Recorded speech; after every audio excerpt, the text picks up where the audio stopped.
கனவு. எவ்ளோ ஒரு விசித்திரமான வார்த்தை இல்லையா? நேத்து ராத்திரி நான் ஒரு கனவு கண்டேன். நான் ஒரு பெரிய லைப்ரரியில இருக்கேன். ஆனா எல்லா புத்தகங்களும் உருகி ஓடிட்டு இருக்கு. நான் அத நிறுத்த முயற்சி பண்றேன். என்ன அர்த்தம் இதுக்கு?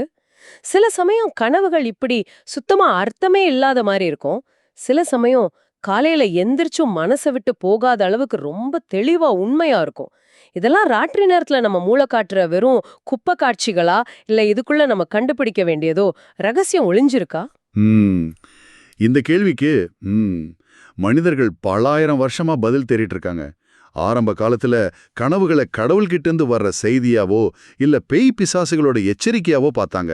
அதுக்கப்புறம் வந்த அறிவியல் அதெல்லாம் ஒன்றும் இல்ல, மூளையோட ஒரு தேவையில்லாத செயல்பாடு, சில சமயம் ஒரு வியாதியோட அறிகுறி அப்படின்னு சொல்லி அதை ஓரங்கட்டிடுச்சு. நடுவுல சிக்மண்ட் ஃப்ராய்டுன்னு ஒருத்தர் ஒரு புரட்சிகரமான விஷயத்த சொன்னார். ஒரு நிமிஷம் நில்லுங்க, கனவுகளுக்கு அர்த்தம் இருக்கு அப்படின்னு. இன்னைக்கு நீங்க நம்ம கிட்ட பகிர்ந்துகிட்ட ஃப்ராய்டின் கனவு உளவியல் புத்தகத்தை வச்சு நாம ஒரு துப்பறியும் வேலை பார்க்க போறோம். கனவுங்கிறது ஒரு மாதிரி குழப்பமான கிரைம் சீன் மாதிரி. அங்க இருக்கிற விசித்திரமான தடயங்களை வச்சு அதுக்கு பின்னால இருக்கிற உண்மையான நோக்கத்தை கண்டுபிடிக்கிறது தான் நம்ம வேலை. தயாரா? கண்டிப்பா. சரி, இந்த துப்பறியும் வேலையில முதல் க்ளூ என்ன? ஃப்ராய்டோட முதல் மற்றும் முக்கியமான கருத்து நம்ம பார்க்குற கனவு வேற, அதோட உண்மையான அர்த்தம் வேறன்னு சொல்றதுதான். இத எப்படி அவர் விளக்குறார்? அவர் கனவுக்கு 2 முகம் இருக்குன்னு சொல்றார். 2 அடுக்குகள்.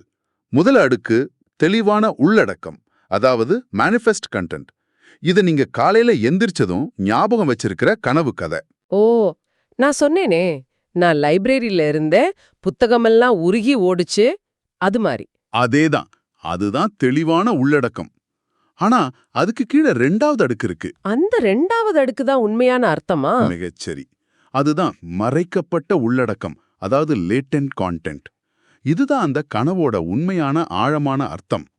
உங்க கனவுல வர்ற அந்த லைப்ரரி, உருகி ஓடுற புத்தகங்கள், இதுக்கெல்லாம் பின்னாடி உங்க மனசுக்குள்ள இருக்கிற சில ஆழமான எண்ணங்கள், ஆசைகள், பயங்கள் ஒளிஞ்சிருக்கும். அதுதான் உண்மையான செய்தி. அப்போ நம்ம மூளைக்குள்ளேயே ஒரு தணிக்கையாளர், ஒரு சென்சர் இருக்காருன்னு சொல்றீங்களா? நம்மளோட உண்மையான எண்ணங்களை மறைச்சி இப்படி ஒரு விசித்திரமான கதையா மாத்தி காட்டுறதுக்கு. கரெக்ட். அந்த செயல்முறைக்கு தான் ஃப்ராய்ட் கனவு வேலை, அதாவது ட்ரீம் ஒர்க் அப்படின்னு பேர் வைக்கிறாரு. இத ஒரு ரகசிய மொழிபெயர்ப்பாளர் மாதிரி கற்பனை பண்ணிக்கோங்க. உங்க மனசுக்குள்ள இருக்கிற உண்மையான, சில சமயம் சங்கடமான ஆசைகளை, அதாவது லேட்டன்ட் கண்டென்ட்டை உங்களோட தணிக்கை செய்யும் மனசு ஏத்துக்கிற மாதிரி ஒரு விசித்திரமான, குழப்பமான கதையா மாத்தி கொடுக்கிற வேலை தான் இது.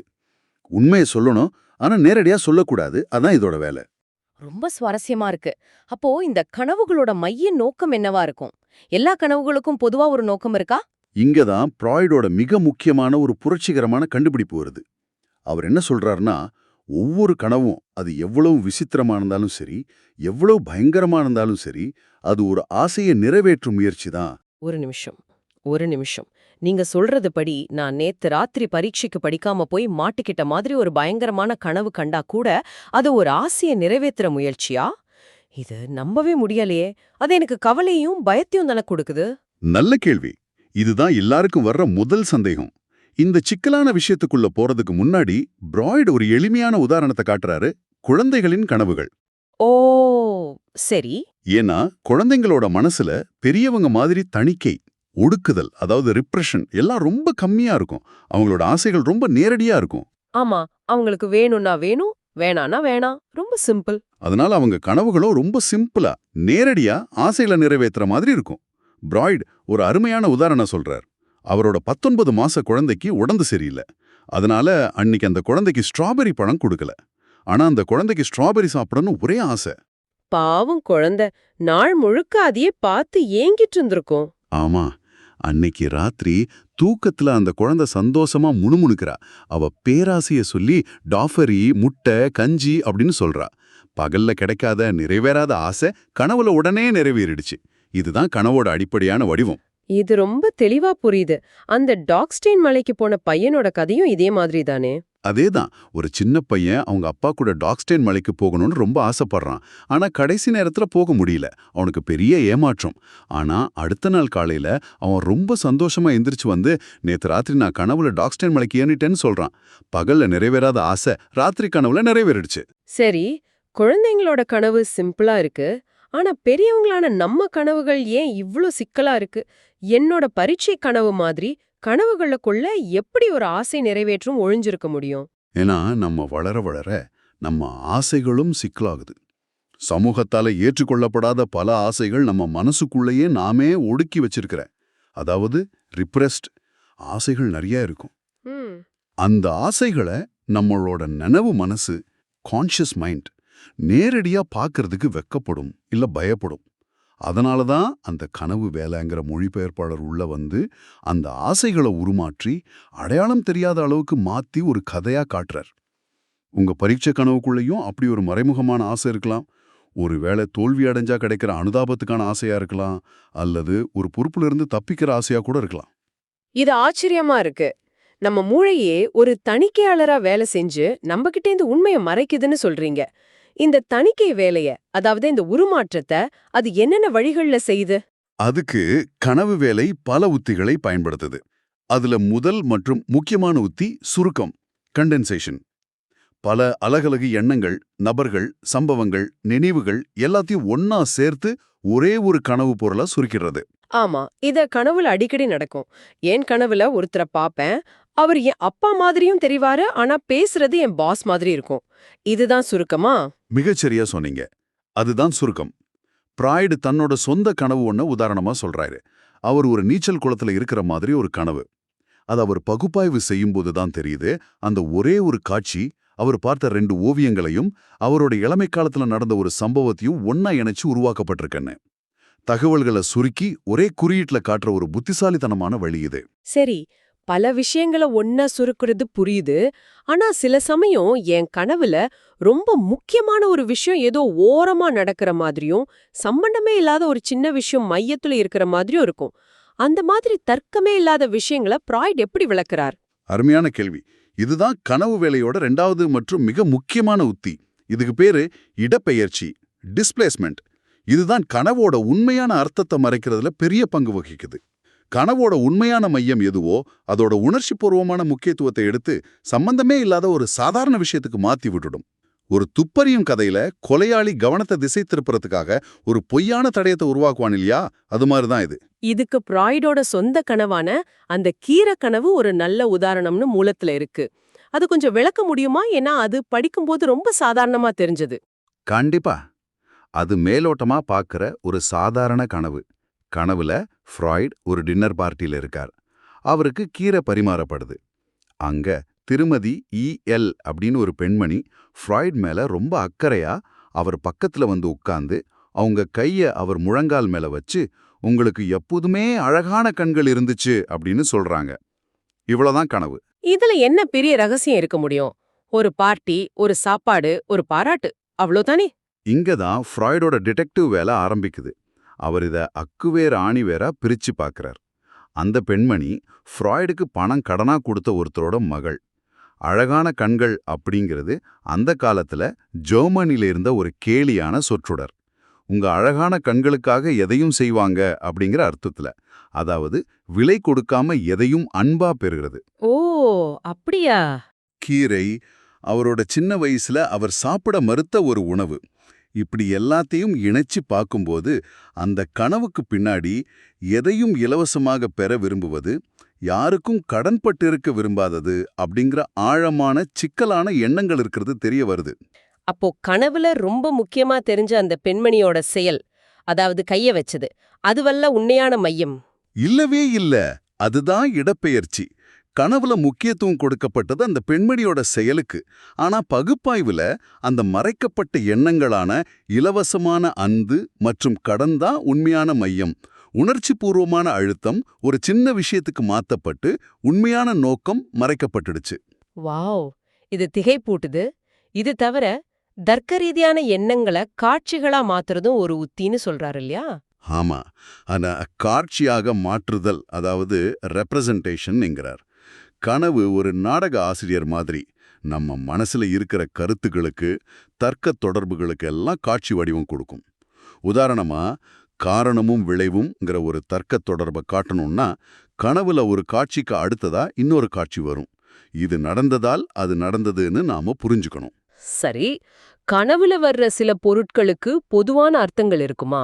இப்போ பாம்பு வந்தா ஒரு அர்த்தம், பறவை வந்தா இன்னொரு அர்த்தம்னு ஒரு கனவு அகராதி மாதிரி ஏதாவது சாத்தியமா? பிராய்டு ஒரு முழுமையான அகராதி சாத்தியம்னு சொல்லல.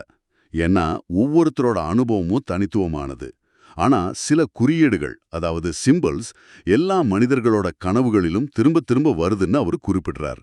இந்த குறியீடுகள் பெரும்பாலும் எல்லா மனிதர்களுக்கும் பொதுவான அனுபவங்கள்ல இருந்து, குறிப்பா பாலியல் தொடர்பான ஒடுக்கப்பட்ட எண்ணங்கள்ல இருந்து வருதுன்னு அவர் சொல்றார். ஒரு நிமிஷம். குச்சி, கத்தி, பெட்டிவரு எல்லாத்துக்கும் பாலியல் அர்த்தம் கொடுக்கறது கொஞ்சம் எப்படி சொல்றது, பாரபடியா தெரியலையா? பிராய்டு எல்லா விஷயத்தையும் செக்ஸ் கண்ணோட்டத்துல பாக்குறேன்னு ஒரு பெரிய விமர்சனம் இருக்கு இல்லையா? இது ரொம்ப முக்கியமான கேள்வி. இந்த விமர்சனம் அவர் காலத்திலிருந்தே இருக்கு. ஃப்ராய்டோட பதில் இதுதான். எந்த மாதிரியான எண்ணங்களை சமூகம் ரொம்ப கடுமையா ஒடுக்குதோ அந்த எண்ணங்கள் தான் கனவுல குறியீடுகள் மூலமா வெளிப்பட அதிக வாய்ப்பு இருக்கு. அவர் காலத்து விக்டோரியன் சமூகத்துல பாலியல் உணர்வுகள் ரொம்ப கடுமையா ஒடுக்கப்பட்டுச்சு. அதனால கனவுகள்ல அது குறியீடுகளா வெளிப்பட்டது ஆச்சரியமில்லைன்னு அவர் வாதிடுறார். உதாரணமா, ராஜா, ராணி போன்ற ஆளுமை மிக்க உருவங்கள் பெற்றோர்களை குறிக்கலாம். குச்சி, கத்தி, கொடை மாதிரி நீளமான துளைக்கிற பொருட்கள் ஆண் பாலின உறுப்பை குறிக்கலாம். பெட்டி, அறை, அடுப்பு மாதிரி உள்ளீடற்ற எதையாவது உள்ளே வைக்கும் பொருட்கள் பெண் பாலின உறுப்பு குறிக்கலாம்னு சொல்றார். ஆமா. படிக்கட்டுல ஏறுறது இறங்குறது கூட பாலியல் செயலை குறிக்கலான்னு சொல்றார். ஆமா, ஆனா அவர் ஒரு முக்கியமான எச்சரிக்கையும் கொடுக்கிறார். இது ஒரு கடுமையான விதி கிடையாது. ஒரு கனவுல வர்ற குச்சி ஒருத்தருக்கு அவரோட அப்பாவோட பிரம்ப ஞாபகப்படுத்தலாம், இன்னொருத்தருக்கு வேற அர்த்தம் இருக்கலாம். அதனால கனவு காண்பவரோட தனிப்பட்ட அனுபவங்களும் கனவோட மொத்த சூழலும் தான் ரொம்ப முக்கியம். இந்த குறியீடுகளை தெரிஞ்சு வைக்கிறது துப்பறியும் வேலைக்கு கிடைக்கிற ஒரு கூடுதல் க்ளூ மாதிரி தான். அது மட்டுமே முழுமையான தீர்ப்பு கிடையாது. இது வரைக்கும் நாம பேசினதே ரொம்ப தெளிவா இருக்கு. ஆனா நான் ஆரம்பத்துல கேட்ட அந்த கேள்விக்கு மறுபடியும் வரேன்.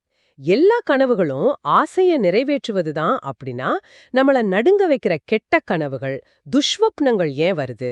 நமக்கு ரொம்ப பிடிச்சவங்க இறந்து போற மாதிரி கனவு காண்பது எப்படி ஒரு ஆசையின் நிறைவேற்றமா இருக்க முடியும்? இது ஃப்ராய்டோட கோட்பாட்டுக்கு எதிரா இருக்கே. இதுதான் ஃப்ராய்டின் கோட்பாட்டோட உச்சம். இதை புரிஞ்சுக்கிட்டா கனவுகளோட முழு ரகசியமும் புரிஞ்ச மாதிரி. ஃப்ராய்டு என்ன சொல்றாருன்னா, இந்த மாதிரி பயங்கரமான கனவுகளும் மறைக்கப்பட்ட ஆசைகளின் நிறைவேற்றம்தான். ஆனா அந்த ஆசை எவ்வளோ கடுமையா நம்ம மனசால ஒடுக்கப்பட்டிருக்குன்னா, அதை நேரடியா காட்ட நம்ம மனசோட தணிக்கையாளர் அனுமதிக்கவே மாட்டார். அதனால அந்த ஆசையை சுத்தி ஒரு பயங்கரமான துக்ககரமான ஒரு சூழ்நிலையை உருவாக்கி அதுக்குள்ள ஒளிச்சு வச்சு காட்டுவார்.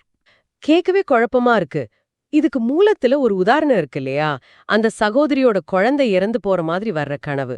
ஆமா, ஃப்ராய்ட் கிட்ட வந்து ஒரு பெண் நோயாளி அவங்க சகோதரியோட ஒரே பையன் இறந்து சவப்பெட்டியில கிடக்கிற மாதிரி ஒரு கனவு கண்டதா சொல்றாங்க. ஆனா அவங்க சொல்றதுல ஒரு ஆச்சரியமான விஷயம் இருக்கு. கனவுல அவங்களுக்கு துளி கூட அழுகையோ வருத்தமோ வரல. அவங்க உணர்ச்சியற்றவளா அந்த காட்சியை பார்த்துட்டு இருக்காங்க. இது எப்படி ஒரு ஆசையை நிறைவேற்றமா இருக்க முடியும்? தன் சொந்த அக்கா பையன் செத்து போறதை யார் ஆசைப்படுவா? இங்கதான் பகுப்பாய்வு உதவுது. ஃப்ராய்ட் அந்த பெண்ணோட கடந்த காலத்தை விசாரிக்கிறார். அப்போ ஒரு விஷயம் தெரிய வருது. பல வருஷங்களுக்கு முன்னாடி அந்த பெண்ணோட சகோதரிக்கு முதல் குழந்தை பிறந்து இறந்து போயிடுது. அந்த துக்ககரமான இறுதிச் சடங்குல தான் இந்த பெண் தான் மனசுக்குள்ள விரும்பின ஒரு நபரை கடைசியா சந்திச்சிருக்காங்க. அதுக்கப்புறம் அவரை சந்திக்கிற வாய்ப்பே கிடைக்கல. ஓ, இப்ப புரியுது. அப்போ அவங்க மனசுக்குள்ள நனவெளி மனசுல ஒரு ஆசை ஒளிஞ்சிருக்கு. இந்த இரண்டாவது குழந்தை இருந்தா மறுபடியும் ஒரு துக்க நிகழ்வு நடக்கும். அந்த நிகழ்வுல தான் விரும்பின அந்த நபரை மீண்டும் சந்திக்க ஒரு வாய்ப்பு கிடைக்கும். மிகச்சரியா புடிச்சிட்டீங்க. அந்த கனவு அந்த சந்திப்புக்கான ஏக்கத்தை ஒரு துக்ககரமான காட்சியோட முகமூடிக்குள்ள மறைச்சு காட்டுது. அந்த துக்ககரமான காட்சி வெறும் ஒரு மேடை அமைப்பு தான்.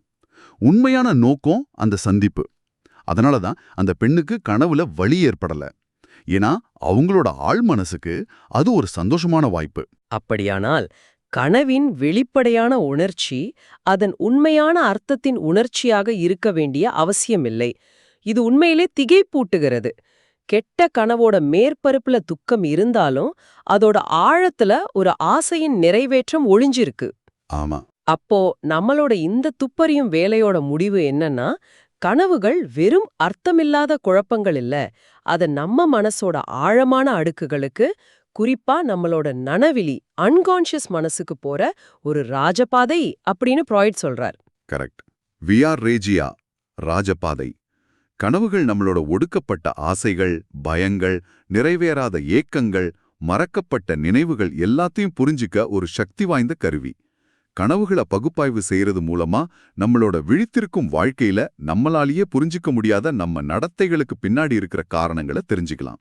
ஆமா, நாம ஏன் சில விஷயங்களை திரும்ப திரும்ப செய்றோம், சிலரை ஏன் காரணமே இல்லாம நமக்கு பிடிக்குது இல்ல பிடிக்காம போகுதுங்கிற பல கேள்விகளுக்கான தடயங்கள் கனவுகள்ல ஒளிஞ்சிருக்கு. மிகச்சரி. இந்த உரையாடல் கனவுகள பத்தின நம்ம பார்வைய முழுசா மாத்திடுச்சு. கனவுல செயல்படுற இதே சுருக்கம், இடப்பெயர்ச்சி மாதிரியான செயல்முறைகள் தான் நம்ம அன்றாட வாழ்க்கையில நடக்கிற நாக்கு தடுமாற்றம், சில விஷயங்கள மறக்கிறது, சில பயங்கள், அதாவது ஃபோபியாஸ், இதுக்கெல்லாம் கூட காரணம்னு ஃப்ராய்ட் சொல்றார். இத மனசுல வச்சு உங்களுக்கான ஒரு சிந்தனை. தூக்கத்துல உங்க மனசு இவ்ளோ சிக்கலான, ஆழமான அர்த்தங்கள் கொண்ட கதைகளை உருவாக்குதுன்னா, நீங்க முழிச்சிட்டு இருக்கும்போது உங்க அன்றாட எண்ணங்கள், முடிவுகள், செயல்கள் இதுல எல்லாம் நீங்க இதுவரைக்கும் கவனிக்காத ஒரு மறைக்கப்பட்ட அடுக்கு இருக்க எவ்ளோ வாய்ப்பு இருக்கு யோசிச்சு பாருங்க.